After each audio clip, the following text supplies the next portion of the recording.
Thank you very much for joining me. How you been? Ladies and gentlemen, welcome back. Back. Steve Brenton and Lucas. I'm the guy. I'm the guy. Fucking lit. I'm the guy. Steve Brenton and Lucas. Lit. I'm the guy. I'm the guy. Fucking lit. I'm the guy. Steve Brenton and Lucas. What's the odds? Ladies and gentlemen, welcome to What's the Odds with Steve Brenton and Lucas. As always, joined by my believers, Brenton and Lucas, riding a high. We are probably one of the only podcasts that have been on the Bills bandwagon from day one, since day one. Now, I said it, last podcast, I thought it was not going to be great for them, especially week one. I thought home, a team that's probably being overlooked in the Cardinals, and Josh Allen put the Superman cape on, went out there, won you a game almost single-handedly. He was unbelievable. Week one, he was unbelievable. And so they pulled out the victory. Jackson was a little disappointed. I did not put money on it. Obviously, we did for the podcast, but, I thought it would have been a cool upset to get that. We almost got him, guys. I lost my suicide pool, Cincinnati. I think everybody lost their suicide pool with Cincinnati. But, we almost got him. We almost got the Indianapolis almost pulled it out over Houston. Yeah, Lucas, you didn't join us last podcast, but Jackson picked a game in the parlay, and he took the Cardinals on the money line just to catch you up to speed, which I said was a mistake, and it was a waste of money. But and it almost then again, wasn't. It almost wasn't. Marvin close. Harrison Jr. was wide open in the end zone. Yes, you were a look from, I was about to say Tua. We'll get into that. But a look from Kyler away from, being like, a different story being told. Right now we're talking about you guys have jumped up to like second or third in the odds to win the Super Bowl. Oh, that's a little ridiculous. Week one and then week two, last night's game. It looked last night was great, even in a different situation because circumstances, because it wasn't just the Josh Allen show. It was a mix of the run was unbelievable. James Cook was unbelievable. The defense looked fucking huge and physical and to the ball and finishing. It was watching Hamlin go out there. Obviously the hit on Tua, we'll get into that, but it's like he just looked, leading the team in tackles. He looks physical and strong. Mm-hmm. It's good to see. So you guys must be excited. Although I will say this, Lucas, we will get into you do owe Jackson, I think it was like 40 or 50 push-ups because apparently he beat you in week one in fantasy. We made a bet. Yeah, based on that. I believe it was that. Was it that? Jackson remembers that as it being that, but I think it was either that. The joke's on Jackson because I do 40 to 50 push-ups anyway for fun. Yeah. Perfect. And so does he, dude. And I think both of you would enjoy just doing push-ups on camera. So yeah. He's like, well, now he wants to see 50 push-ups. We'll get into fantasy in a little bit. But anyway, go ahead, guys. Gush, I'll let you have the floor. You deserve it. You guys are Super Bowl champions according to yourselves. Go. Well, I never said that. You said before we got on the air, you said we're the best in the league. Well, we are the only 2-0 team in the league. Okay. That makes us the best team right now. Great. I can't dispute that. Who else is 2-0, Steve? No one today. Exactly. But when they're listening, well, probably by the time people are listening to this, there will be plenty of other 2-0 teams. That's fair. I will say the defense week one did not look good. That somewhat carried over. They can't stop the run. They were really struggling. They did make adjustments and did decent in the second half. So the defense is still an issue, and we lost Bernard for at least a month. So, that's going to be a problem. That being said, they played amazing last night. They played hard. And I'm not taking anything away from them, but at some point, do we need to question, like, maybe the league has enough tape on Mike McDaniel's genius offense that teams are playing them more physical. And you look at what Jacksonville was able to do last week for most of the game, other than the one busted play where Tyreek got the 80-yard touchdown. And then you look at what the Bills did last night, and you start to go, maybe, just having a bunch of small, fast guys isn't working anymore because the league's kind of figured it out. And you saw the Bills doing man press coverage on Tyreek and him basically disappearing last night.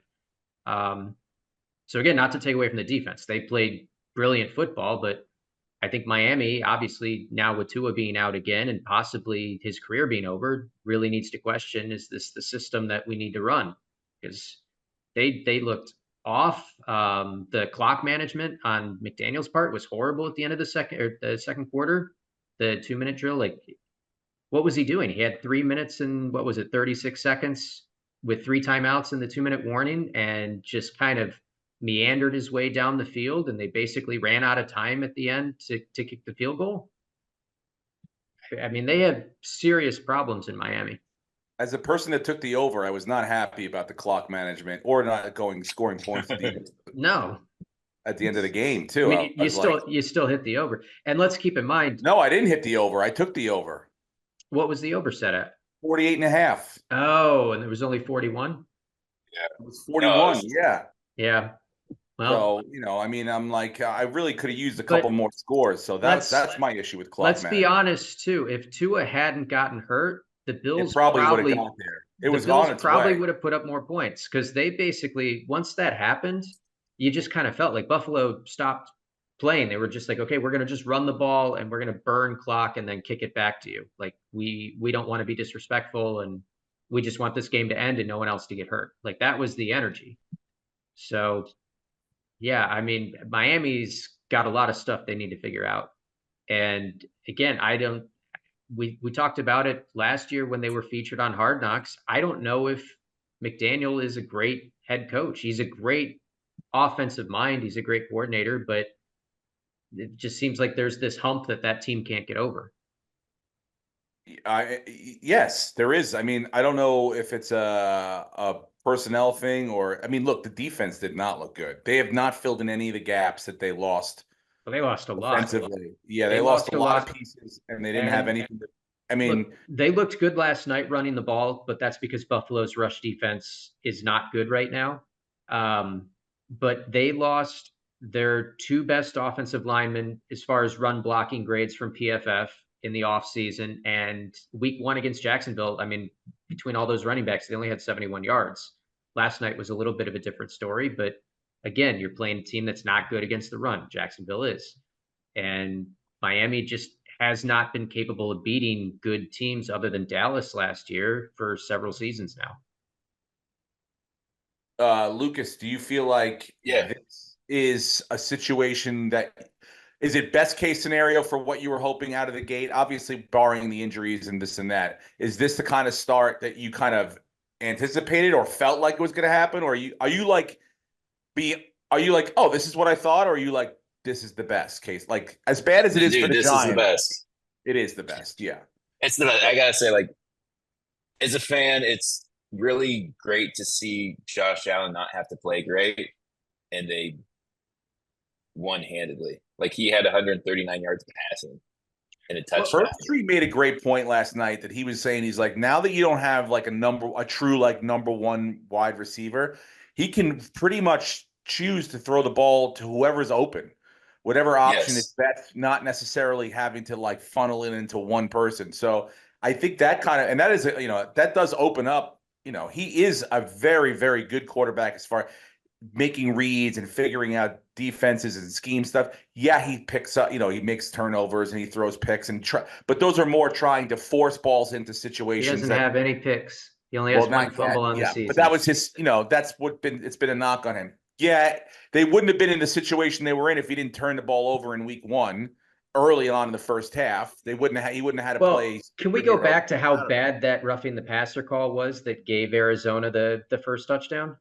Look, dude, I was in the middle of watching. I only saw a lot of the highlights and stuff. I was in the middle of watching the Giants just implode. You watch Ingram literally like pull up and army crawl over him, and they barely nick each other. And it was a late slide from Murray, and Murray hits the ground himself before he even touches Ingram.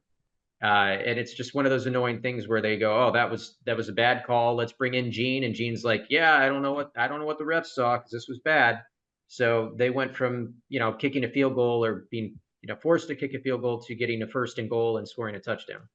That sounds like a lot of whining to me. Speaking of whining, It was look, I just want consistency It's because We then won. later in the game, Josh takes a hit okay. as he's sliding and there's no call. Well, I'll say this. I did notice a lot of, I don't know if this is new or just they're really implementing it this year. Like, hey, New York looked at the call and there's no need to kind of, challenge it or just like, this is what happened. And like, there were a couple of completions where like people were moving on the ball, like throughout different games I watched, throughout like this line of scrimmage, everybody was moving up, almost setting up. And, the refs just called off the play because they said New York looked at it without even getting a challenge from either team. New York looked at it. The player was out of bounds. Everybody moved back. And Yeah, it was like, that's been maybe a year or two now. They've had the booth assist. but they've never really done it as much as I saw this week. I haven't seen it. Like, I always feel like they would do it only if it was about to be challenged, but it almost seemed like plays that were happening so fast that like almost what we've been asking for, like just keep cameras on everything, follow all the action, and then just step in when necessary if you see a mistake. And that's kind of the way they were doing it. It was almost like the teams just kept playing. The refs kind of kept moving the ball forward and waited to hear, oh, wait, that guy was actually out of bounds. Let me go bring the ball back. And no one really said anything as far as like bitching on either side. It's just like that's the way it is. New York saw it, and that was, obviously the big game Thursday night was the Cincinnati game with the toe down. That's going to be a challenge. That's the last play of the game. But I felt like the different games I was watching, they would just do it almost like what we've been talking about, like soccer style. Like it's being watched, it's being monitored. Just keep playing till we stop you, and we'll correct everything on the fly, which I like. I do too. I feel like the games move along better than rather than like stopping, challenge, go look at the headset on the whole fucking thing. And as a bettor, I want the plays called correctly. So I'd like that someone's watching and will interject if they're like, no, that's not right. Also, a million illegal formation calls. I don't know. Did you guys notice that? It was like Yes. the Giants had in the Giants game alone, there were like 10, 7 or 8. I've been watching football my whole up on the line of scrimmage. Technically, I mean, it's like, did we not know? Like, did they not know that this was going to happen? Like, how is this happening constantly? They would have been warned. I don't know. I mean, I guess you're in that formation the entire summer through camp, and it's just like muscle memory. And I don't know why. I know, but it's almost like the year that they check like the wide receivers check with the ump and just be like, "Am I good?" And yeah, but it's almost like the year of like they initiated the shift in baseball. It's like you didn't see any. I only saw like one call where the umpire, like Jeff McNeil, came across and tagged the guy out at second base, and the umpire said he had 1 foot on the wrong side of the base. But that was like ticky tack bullshit. I hadn't seen anyone like just blatantly like, oh fuck, I forgot, and go over on the other side of the base and go play over there. It's like, you practiced all spring, you learn the new rule, and that's it. Like, why is everyone fucking this up? Well, there weren't any calls last night that I remember. Well, it's like so by the hopefully, time, you got hopefully like 10 everyone's days being now. coached, and now they know like this is how the refs are going to call it. So this is what we have to do, and you won't see it as much anymore. I don't really know what the point of that was. Is it like, was it for blocking? Like, why are they like? Was it make it easier for block? I don't know. Yeah. I still don't know the rules for formations, though. I've been watching football all my life. I don't know what an illegal formation is. You can't have that many guys in the backfield. You got to have so many guys lined up on the line, and they have to be lined up to the basically center. Now it's like you have to be lined up with the middle of wherever your center's belly button is. But it's like, good luck fucking finding that, right? Where its belly button is. And now now we got all line. It's like ridiculous. It's either you like just get on the line of scrimmage or don't fucking play football. I don't understand it. You've had a lot of time to practice it. It makes no sense to me. Speaking of practice, a team that looks like they didn't practice were the New York Giants. And to say disappointed, I'm not. It's just depressed. Depressed is more of what I'm feeling. Just like, fuck, man. It really, last year's blowout opening night with the Sunday night and the fucking Cowboys blanking us 40-0. I was there that game. It sucked. It was raining. It felt like horrible. But it just like coming off the playoff year, you were like, oh shit, is this going to be us? Well, that we could still be pretty good. Now it's like we know that we're probably not good. And now after that, you realize, goddamn, we are not good. And it's again, you could say Daniel Jones rust. They could come back and they can win 3 games in a row now and be a different story. But from what I saw, the offense looked so stale and gross and whenever they did seem to move around correctly, it seemed like the pocket imploded on Daniel Jones or he didn't know what to fucking do and he's hitting the panic button, barely getting neighbors involved. Now he's on the fucking IL today, the list today. Pops up for that for his knee and it's like, fuck, He's going to man. be okay though. He said he's But going to be yeah, fine. He'll play. I'm sure, but it's like, and now you see you can't run the ball, and of course Saquon scores 3 touchdowns for the fucking Eagles week 1. It could not be worse. It couldn't feel worse, and so therefore you're just like, well, what do we do now? I mean, like Well, it's it could be. You could be the defense that resurrects Sam Darnold's career. yeah, okay. Who had a He better? looked pretty good in that first half. Our defense made Sam Darnold, although the first drive it was like Dexter got a fucking a sack. We got a pick. It was like, here we go. This is what you were winning the game. the offense is going to be bad. At least we can. I'm like, maybe we'll have like the 85 Bears defense where we can just fucking hold everyone.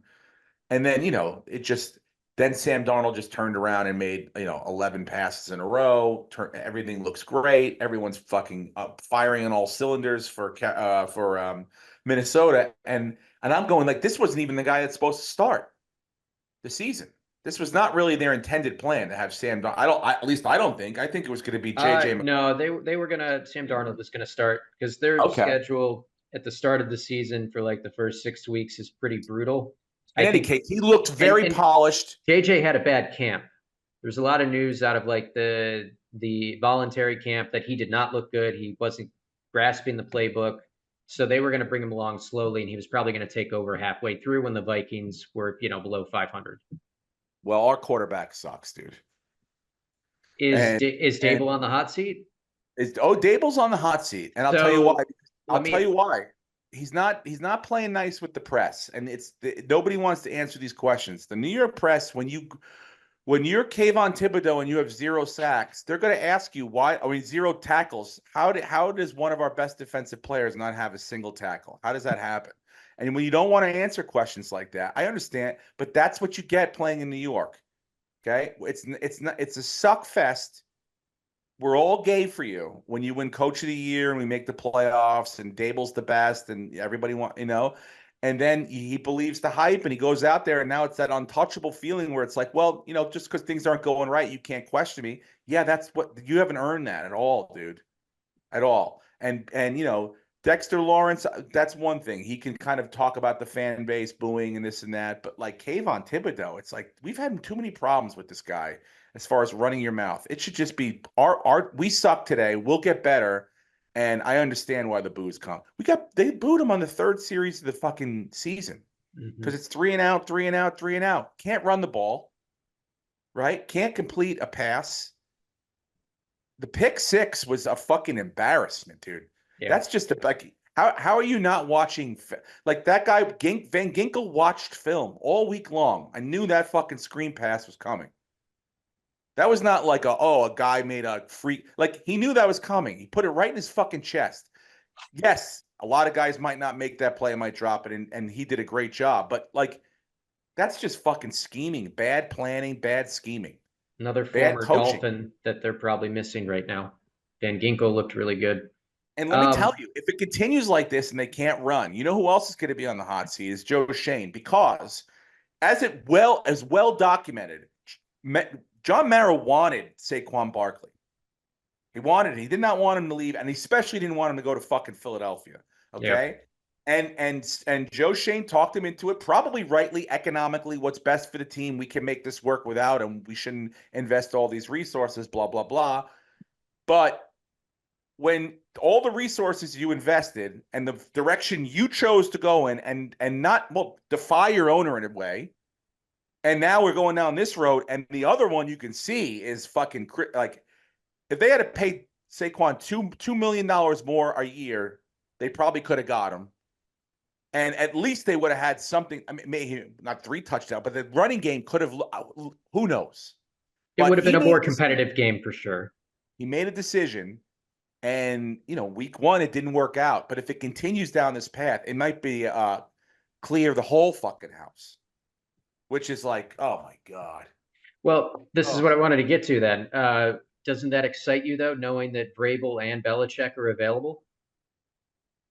Because Belichick's already coached there. Belichick would be coming home.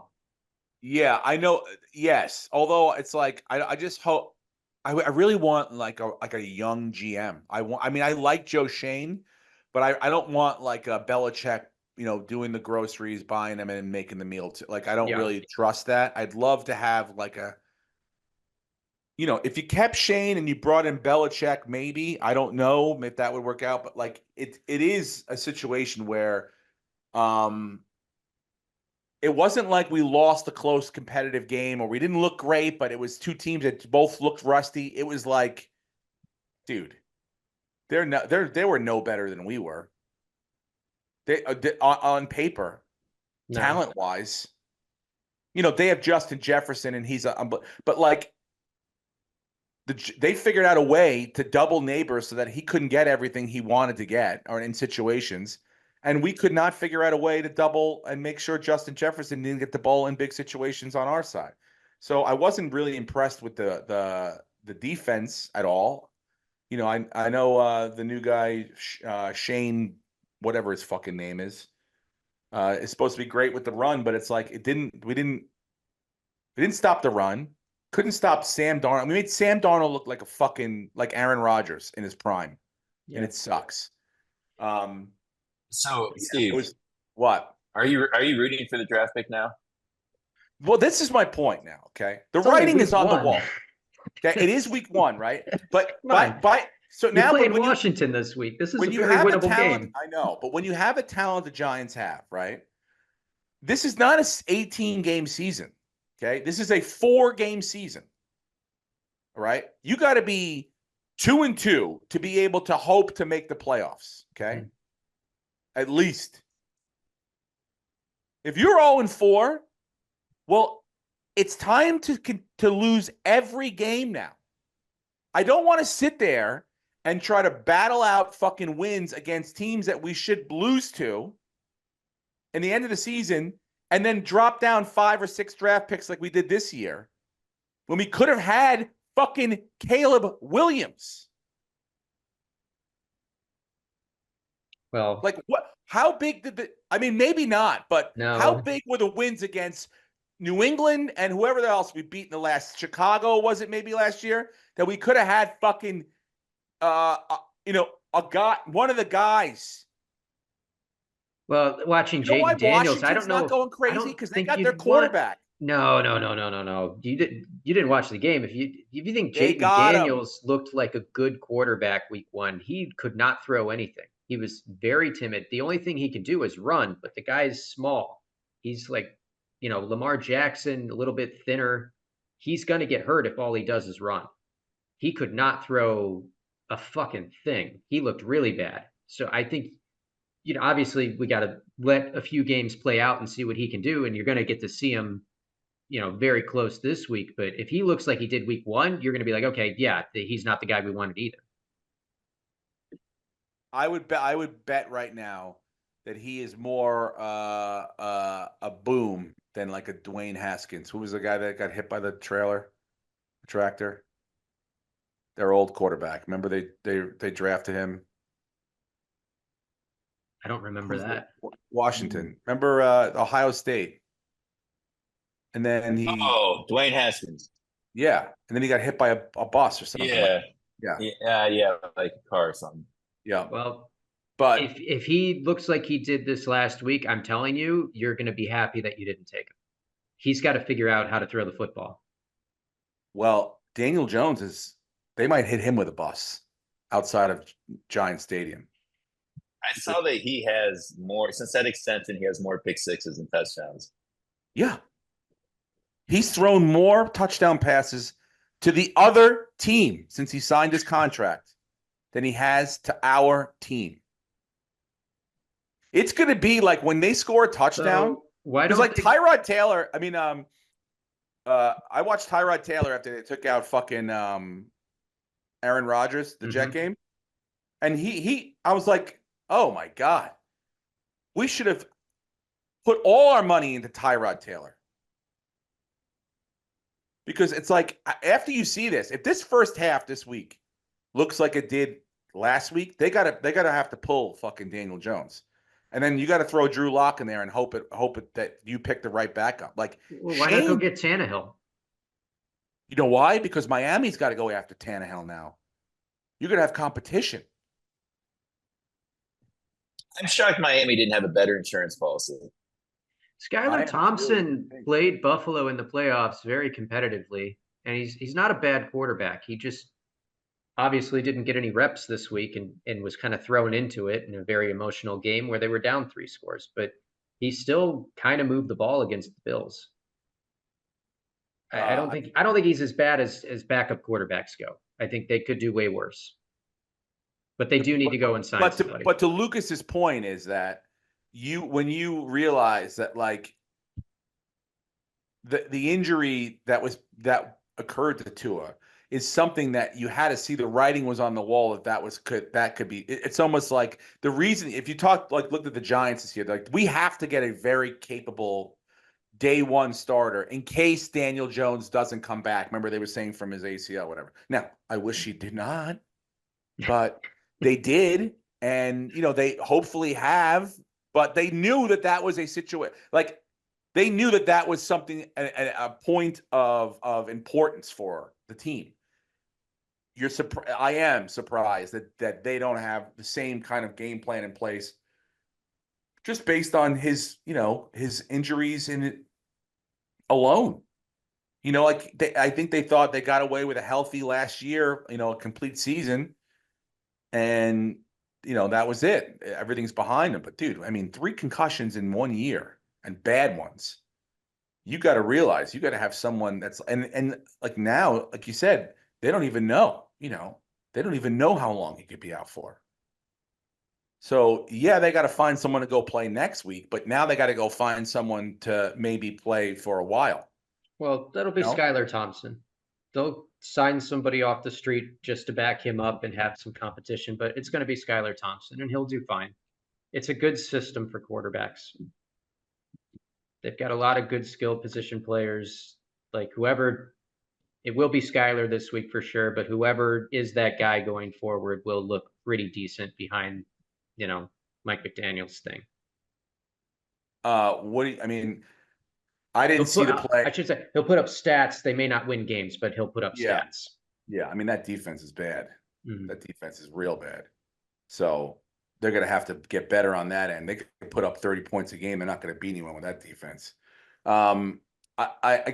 Who knows what everyone's getting on the like Tua should never fucking play again and blah blah blah. It's like we don't know. You can't tell a person what they can do and what they can't do.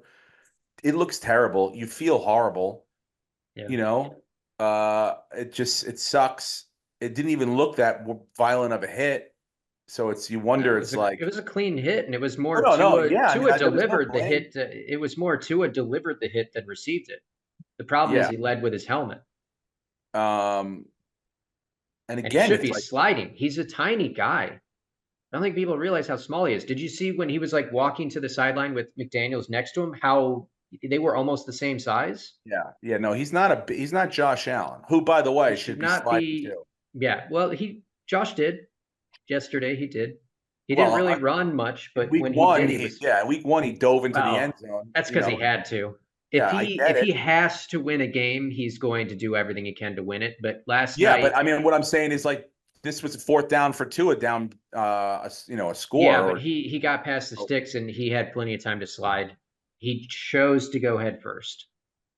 Yeah, I think yes, maybe, or it's just he might feel like I didn't know if I got it through enough, or if I slid, would they put the ball back behind the 4th down? I just feel horrible that, because I just don't like everyone chiming in like, well, this is what he's got to do. Even like old players, like I'm very surprised, like old players being like, he has to retire or this and that, or the NFL's got to step in. It's like, you guys know, as a, they if anyone knows, they know how hard it is to tell someone what to do, what they're, How it's much, very, if he, let's see, I'm pulling up what he will get if he retires right now. So if Tua doesn't play another down of football, the Miami Dolphins are going to pay him $167.1 million. yeah. So that's why people are saying, dude, just walk away. You got paid, your family is going to be all set for generations. This isn't worth you either, worst case, dying on the field, or at the very least having major issues for the rest of your life. Because like Cassie's cousin, she had concussions throughout high school playing volleyball, and it has still affected her. She's in her 40s now, and she has memory loss. She gets chronic headaches. She can't really hold a full-time job because she can't sit in an office for 8 hours. Like, concussions will fuck you up. Oh yeah. Um, So I mean, and with this day and age, with the social media, the self branding. I mean, look, with $186 million, again, there's a million things he could do. He can go to broadcasting if he wanted, but it's not my place. I don't feel like to even speculate as to what this guy should do.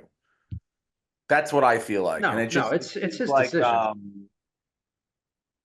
yeah, it almost feels like we didn't. I don't feel like anyone goes this hard on anyone else except for him. And I understand it's because it's the most visible thing, but like I don't feel like people went this hard on DeMar Hamlin when he decided to come back after, it was almost like, well, what's welcome back, and I'm not trying to compare the two, but I'm saying like people had more empathy for an athlete's dilemma of like, should I retire? My health versus what I love to do. It is a very difficult thing. It is a Well, very, very difficult the thing. guy got a $212 million contract. What he needs to do is what Hamlin did, and he needs to clone himself and just throw the clone out on the field. Problem Hey man, solved. hey man, a Tua clone is worth $168 million, right? If he can. Oh, we didn't even. By the way, we didn't even talk about Tyreek Hill getting arrested week one yet. Yeah. Or not arrested, detained. Uh, I I I don't know. That was all like the body cam footage. I'm glad everybody got to see the body cam footage. I'm pro body. I want to see all body cam footage. Absolutely. But I also think they should release some body cam bloopers too. Like we gotta soften. Like we can't always just see like, oh, it's body cam. I don't want to watch this. Like sometimes you gotta be like, oh shit, like it's a funny thing that happened. Like maybe like he's getting out of the car and like it's a nice arrest and the guy farts or something like whatever, like something funny that happens, because this body cam stuff, again, it's like I don't know. I feel like it's only because that got released that everyone's then stories had to become what they were. Like it was like in the beginning, it was like, I can't believe, like Tyreek was like, I can't believe this happened. What if I wasn't Tyreek? And then the body cam footage got released, and it's like, well, I could have done better. I could have rolled down the window. And maybe watching it back is, what you need to kind of get a Yeah. reflective situation on it. But yeah, I don't. I'm like, fuck, dude. And now everyone's got to weigh in. You got to hear everybody's side, and it's tough for the black reporters because they all have to, they feel like, I feel like every single one of them is in the situation where they're like, oh shit, I have to now defend Tyreek Hill and his behavior. You know what I'm saying? It's like it doesn't Yeah. feel what do we do? Like, Well, look, the getting the cop guy was fired too, the the cop cop. was way out of line. He should be fired. They're supposed to de-escalate, not escalate everything. And the guy's not in the hood. He's not pulling over like a Miata.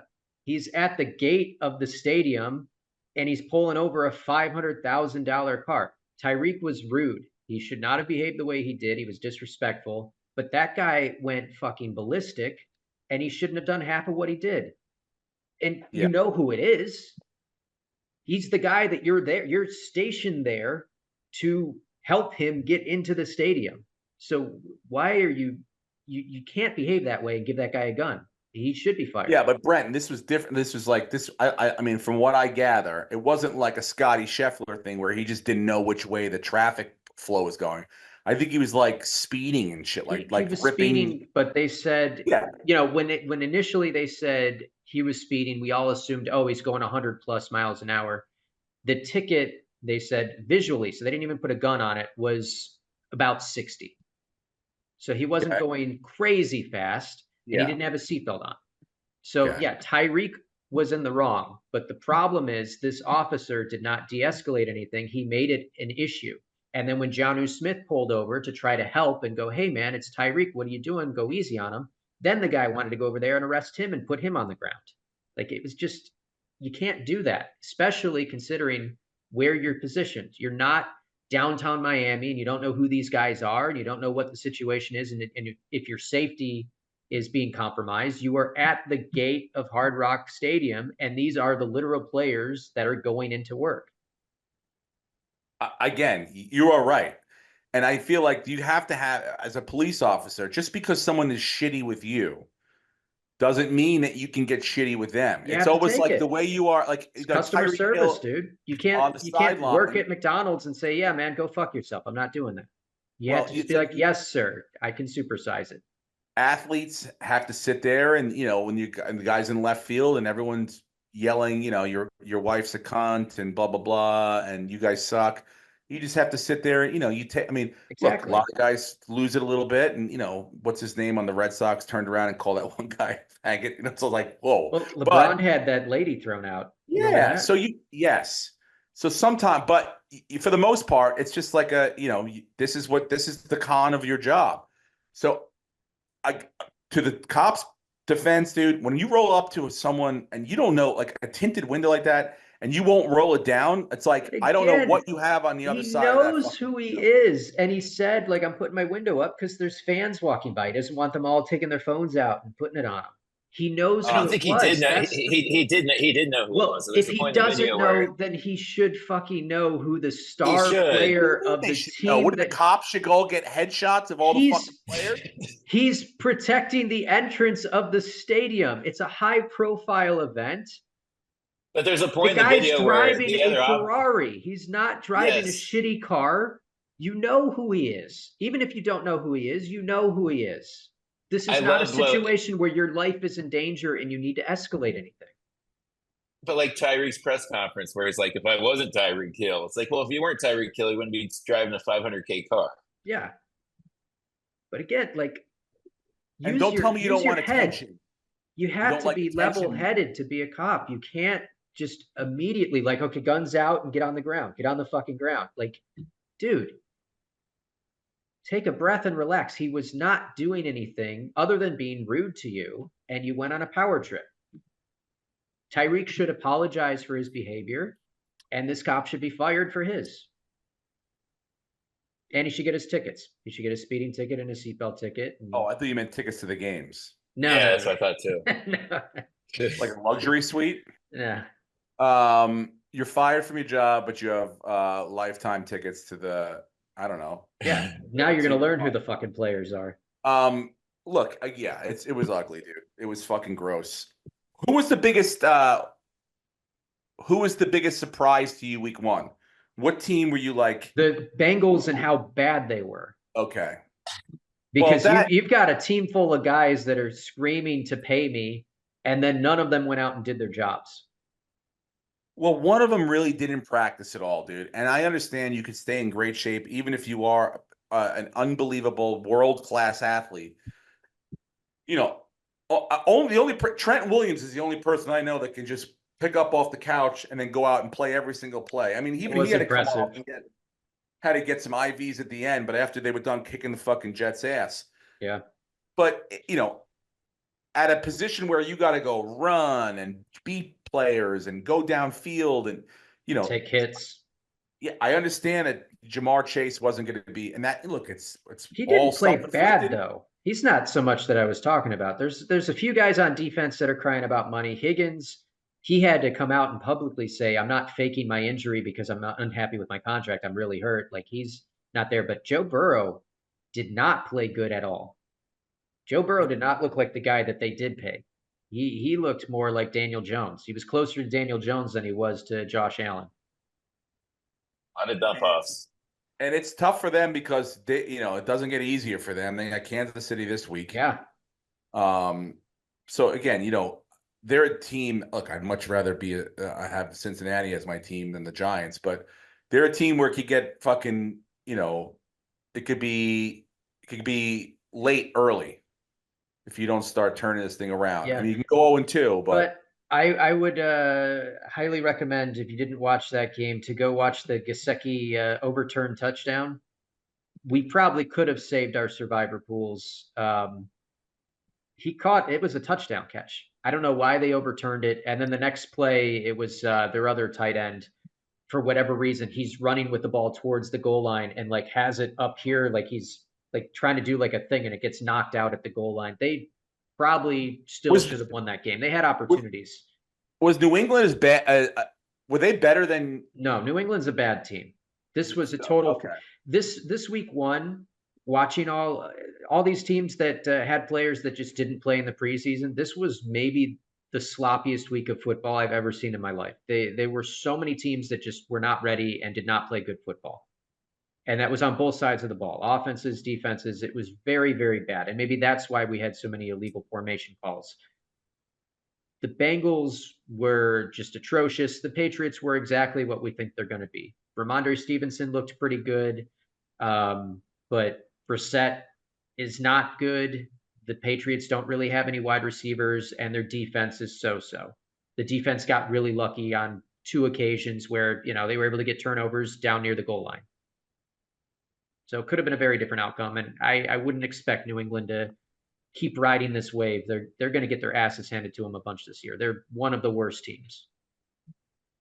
They ran the ball well. But the Bengals are not a good rush defense. I mean, again, if running the ball well, San Francisco ran all over the Jets, and the Jets was supposed to have one of the best defenses ever. So they need Hassan Reddick back. He's probably one of the biggest. He's the guy that makes the wheel turn. So they look lost without him. Well, I mean, they never even had him. So how do they know? Right? Well, they had him. Wasn't it at the end of the year? He played some football at the end. Did he play at the end of the year? I don't remember. I mean, I don't remember when they traded him. I thought it was in the offseason. Regardless, he's going to be better than whatever they got right now. Yeah, they were tough to watch on Monday. I loved it, dude. I hope they look like that every week. Buffalo is in a prime position to do a lot more than I thought they were capable of. When they did move the ball, like when he did, Aaron Rodgers to Garrett Wilson looked incredible for one full drive. They picked him apart. I mean, and then that was it. Breece Hall looked good. Breece Hall looked great. They looked great on that one drive. And then everything after that was real, they'd move the ball a little bit, but then the pocket would collapse. And Rodgers could not move. That was pretty evident. He has no mobility. Yeah. And you know what else? So 4th and 1, they're down 2 scores. They're probably not going to win the game. I can't remember what was left, maybe 6 minutes left. 4th and 1. Rodgers hands the ball off to Breece Hall. Breece Hall gets to the line of scrimmage and gets stood up, right? Now, I've seen many other quarterbacks. Their first move is they go right behind that running back and they try to push him in. Josh Allen, I've seen him do it. I've seen Holmes do it. I've seen Lamar Jackson do it. That is the move, especially 4th and 1, down a score or 2. You got to get this first fucking down. He hands the ball off and he just sits there with his hand on his hip, watches him get stood up, and then, he sees the refs coming in from the side. They didn't get it. And he just starts shaking his head. And I'm not saying he should have gone over and done it, but that's what you get when you give a 40-year-old quarterback coming off an ACL, an Achilles tear. That's what you're going to get. Yeah. You're not going to get the guy that's going to and I'm not saying he pushes him over the fucking. He might have. It's just a play I've seen guys do a lot. Yeah, it's an effort thing that gets the team behind you. It rallies the team. This guy will do whatever it takes to win, even if we lose. At least he's our leader. Do it. Yeah, it was an indication to me. It's like, hey, and I'm not saying it's his fault. I'm not saying he didn't hustle, but it's like there are limitations to what he can. The magic can only go so far, and it's definitely not going to happen. Like in his mind, he's still the way he's going to beat you is I'm going to spread everybody out. I'm going to look to see what the defense is doing, and then I'll make my moves based on that. And he thinks he's still good enough to do that and then find the holes. And in certain times he is, but that's going to go away. There were some picks, there were some balls that could have been picked that he threw that was going to be, so I feel a lot better. I really thought the Jets were, and look, they still could be. It's one game, and they had to go across the country and play the Super Bowl runner-up in San Francisco. So it wasn't like it was a cake. They weren't playing the Cardinals. They got to win these next two games. But they did not show anything. They're playing the Titans, and then they're playing the Patriots. The Titans are sneaky good. I know they lost to Chicago, but the Titans defense. We all touted how great Chicago's offense was going to be. They made Caleb Williams look like a bust, and they contained everything. It just came down to what was it? A kick return and a pick six. That was the difference in the game. The Titans are going to surprise a lot of people. They made some moves in the offseason, and that team they went from being very bad to really good. Who's their backup quarterback? Yeah, because Will Levis did not look great. He had flashes. But yeah, they traded Malik Willis, so it is Mason Rudolph. Yeah, Mason Rudolph. Oh my God, Mason Rudolph. Mason Rudolph, Pittsburgh hero, got them to the promised land last year. Got them into the playoffs. How old is Mason Rudolph? He's not that. He's in the same draft as Josh Allen. Yeah. Really? He feels like 2 years older than Josh Allen. He's 29. When you're getting hit in the head with helmets. Do you guys want to get to some picks? Sure. By the way, sure. Hey, Steve, you got to see the shirt I'm wearing. By the way, I love it, dude. If you guys are not watching, you're just listening. It's a Buffalo Bill shirt, but it has a picture of Buffalo Bill from Silence of the Lambs.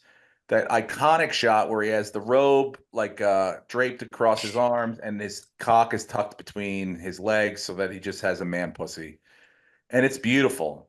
And he looks like an angel. He looks like a beautiful angel, and he represents the city of Buffalo perfectly, I think. Fantasy-wise, I think, Brenton, you got your ass kicked. I got my ass kicked. I'm going to get my ass kicked again. My quarterback is Tua, so I got to figure some stuff out quick. Things are not looking good for you. Who's your backup? Who's your backup? I don't think I have. Do I have a backup? Oh, I picked up Justin Fields. Well, the problem is I wanted one of those top 4 quarterbacks, but everybody took all the QBs in the second round, and they took them too early that it's like I can't chase and just get whoever. But yeah, I'm riding with Justin Fields, it looks like, for the rest of the season.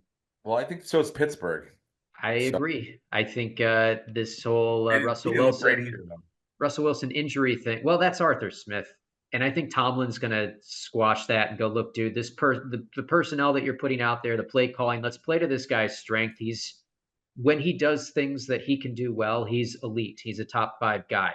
So stop doing this like hoity-toity, you got to be the smartest guy bullshit, and just call a Pittsburgh Steelers football game. We're going to run the ball down people's throats. Fields is going to do RPOs, and when we get people cheating up into the box, he can throw the ball. Like, he had a couple of deep passes to Pickens that were beautiful. I want to see him move the ball down the field. Lucas, you got beat by Jackson. I won all 3 of my leagues. God damn, I know what I'm doing. Lucas, did you see his team? Have you looked at it? Do you understand what Steve did? And he thinks it's going to be sustainable for the season. He paired running backs and wide receivers from not 1, not 2, not 3, but 4 teams. Thinking that that's a good idea. When a running back is scoring, his wide receiver is not. And that's how he's going to play. And bye weeks are going to fucking kill him. What do you think is going to happen team right now? When I have the top 4 scoring duos in the history of fantasy football? How about that? Don't you have Singletary? Yeah. You got Devin Singletary, but he's out this week, dude. I don't believe in I don't believe in the Giants' run game or any of the no. Yeah. He's out. I mean, I like Hurts, I like Brown, I like Rice a lot. Neighbors, we got to see. Ford was a good pick, but Ford is going to be a great pick. He's starting this week. I thought Deontay Johnson was going to be great, but Carolina, Oh I my was God. wrong Thank about God giving for Bryce Young. Carolina. Yeah, I was wrong about giving Bryce Young another year. Let's They made us go look ahead and good. get Dalton in there. Looking forward to this week. I've got some games in mind that I see as possible. I don't know, for some reason, everything I'm looking at ups. I want upsets this year. I feel like this is a time where we can get some Last upsets. week the favorites were 13-3. Yep, that's why I still want upsets, dude. We almost picked the fucking 3 upsets. We almost did, dude. Yeah. We were very close. I feel closer than ever. This week, do you guys have any games that jump out to you right away? Yes. Yeah. Go ahead, Lucas. Give me the Ravens over the Raiders covering at 8.5. Bet DSI has them at 9. I got them at 8. Well, please take the 8 because I don't Yeah. want the 9. Done. The Chargers are going to beat the Panthers. The Panthers are a minor league team at this point. If Bryce Young is the starting quarterback, and the only good player they had on defense got put on season-ending IR, so it's only 5.5, which is crazy. Panthers can't stop. Well, there you go. Even better. The Panthers can't stop the run, and the Chargers are going to run the ball down people's throats. Joe Alt manhandled what's his face for the Raiders last week. Crosby. Yeah, he looked really good. And J.K. Dobbins, even though he doesn't have breakaway speed, he still had a couple of big runs. Justin Herbert is a very good quarterback when he needs to be. I don't think that's a very competitive game, and they do basically what the Saints did. Just they're probably not going to score as many points because they play a slower game, but it's the Chargers all day for me. Harbaugh goes to 2-0. I like the Steelers over the Broncos and giving the 2.5. I feel like, I mean, look, it was that or the Rams over the Cardinals. Which ones do you guys like better? The Rams was +1. The Rams just put 2 of their offensive linemen on the IR, and they lost Puka Nacua. Yeah, no. And the Cardinals looked very Better. good against Buffalo on the road. And this is that would be more of and it's an in-division rival, so that would be more of a toss-up there. But yeah, I agree completely. The Steelers should go in, and Denver can't stop the run either. Najee Harris is going to have a big game. Justin Fields is going to run all over them. That is a much clearer path to us hitting a parlay than I think the Rams. The Rams could definitely win that game, but it's going to be a lot tighter. Yeah. Yeah, no, all right. So basically we have Baltimore giving 8, the Chargers against the Raiders, the Chargers giving 5 against the Panthers, and the Steelers giving 2.5 against the Broncos. $50 will net us $333.80. Solid. Boom. Book it, Dano. I like that. Brenton, how did you do in your week 1 as far as personal betting and or fantasy gambling? Not good. That was a bad week. All the players that I liked, I mean, you see it in my season-long teams. All the players I liked did not perform. I'm not worried though. We don't change the process. We go on to week 2. I hit nice little bet last night.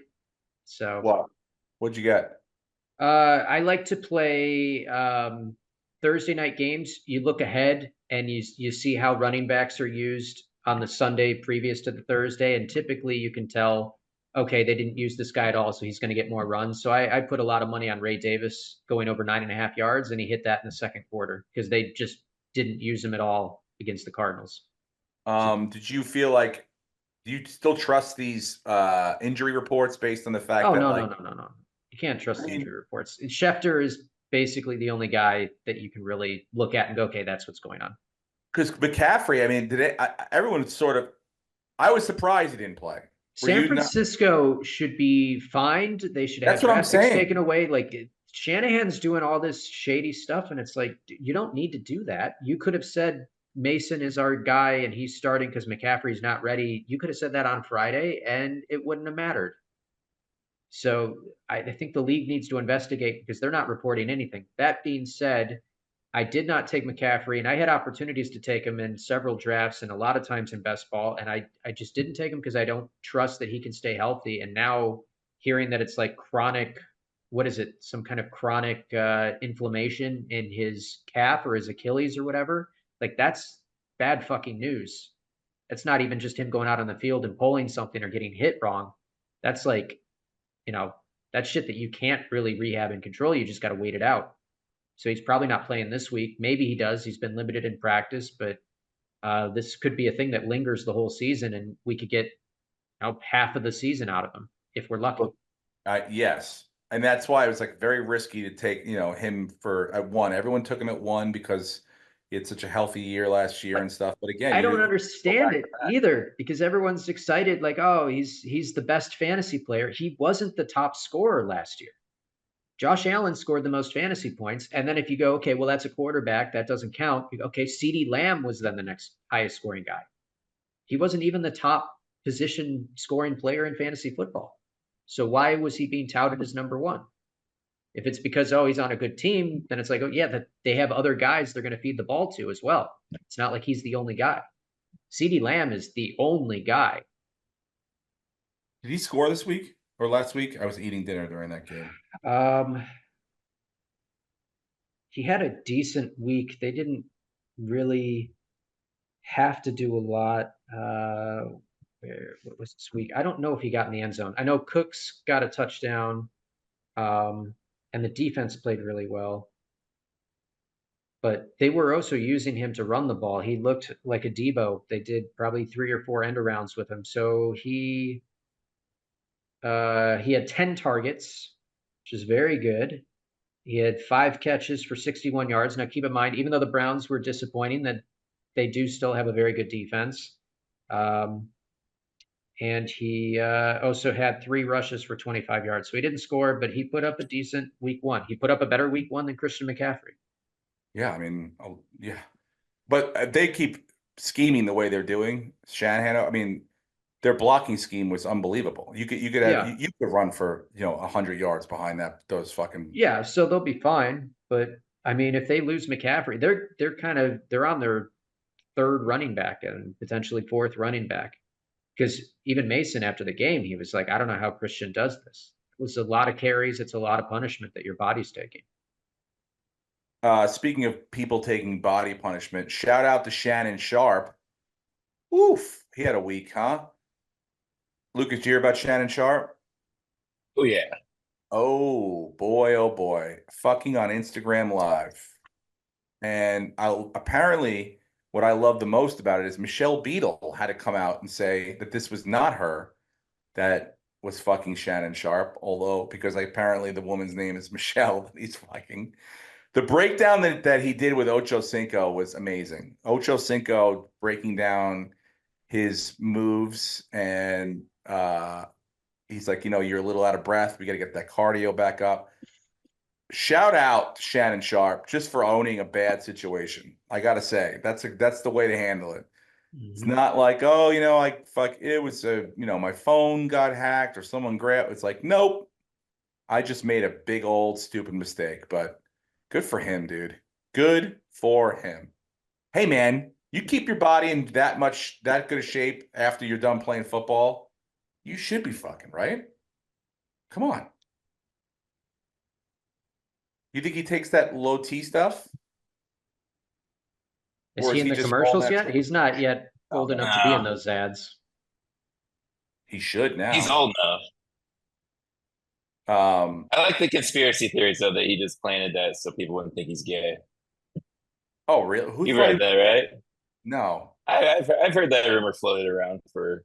I mean, here's the thing about people that, like, you only think he's gay is because I feel like It's because if he wanted to fuck you, if he was gay, he would fuck you. There's nothing you're gonna do about it. Mhm. You're not gonna stop him from fucking you. You know what I'm saying? So that I think is where people are like, oh, I think he's gay. It's like, no, he's not. But if he wanted to fuck you, he could easily do that. So maybe All I could do is just ask him nicely not to. yeah, exactly. Please don't. I would appreciate it if you didn't, but Do what you if got to do. just don't do it the way you did it to that woman on Instagram Live. Anyway, that's the podcast. Anything else anyone wants to throw in there that you think is worthy of what talking about? Feel free. Anyone? I mean, I just hope that people can stay healthy. I don't want to have another season of just a million injuries. And already there's been some really bad ones. So I'm hoping that this week we get through it. We see some good football and no one gets hurt. Wow, Brenton, what a positive message to end the podcast on. Usually you're very negative and, Well, we're 2-0, best team in football. Hopefully, maybe you guys will be 3-0. No, you won't be 3-0 next time we talk. If you're 3-0, yeah, we get a mini bye week. We play Jacksonville 2 Mondays from now. Oh, you're fine, dude. Go to the Bahamas. And we're hosting them. They got to come up and play in Buffalo. So if you guys were cool like Taylor, like Swift and Kelsey and Mahomes, you would go to like some sort of cool function in a different city. Josh Allen would go to like Josh Allen's LA. girlfriend is a pop star and a movie star, so maybe he'll catch Who is a she? concert. Haley Steinfeld. The chick from True Grit. Oh, she's not okay. That's not Taylor. She's a poor woman's Taylor Swift. Yeah. She's not nobody though. She's no, an Oscar. Not nobody. Taylor Swift does not have an Oscar nom. He should do Dua Lipa. He should be with her. She's super hot. Shout out to Dua Lipa. Anyway, that's it for this week, guys. Enjoy your lives. Be healthy, as Brenton was. Be healthy. Be kind to each other. And I hope you win all your bets. If you listen, don't eat the cats and dogs. Leave the cats and dogs alone. Leave all the cats and dogs alone. Leave all your pets alone. And we'll see you next week. Go Bills. Go Bills. Thank you very much for joining me. How you been? Ladies and gentlemen, welcome back. Steve Brenton and Lucas.